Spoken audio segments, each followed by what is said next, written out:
Hi, and welcome to our video today on the reduction of consumable costs in semiconductor fabrication processes. I'm Nathanael Reis, and I'm an application engineer at Parker Hannifin, Oring and Engineered Seals Division. With any sealing application, there are special considerations to take into account. This is especially the case in semiconductor processes. At every maintenance interval, the hardware must be disassembled and the O-ring removed and replaced.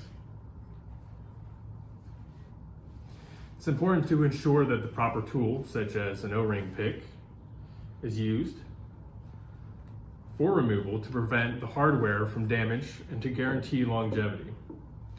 Also important to seal longevity is making sure it consists of the proper material. High-performance FFKM materials are typically selected to ensure that the seal lasts until the next maintenance interval. However, seals are often replaced and disposed of at these intervals long before they've reached their expected end of life. When this happens, on a number of tools across a fab, the wasted cost really adds up. If I'm a tooling engineer overseeing the bill of materials for a number of tools, I'm going to select a seal that balances cost with fully functional performance, such as this O-ring made of Parker's FF308.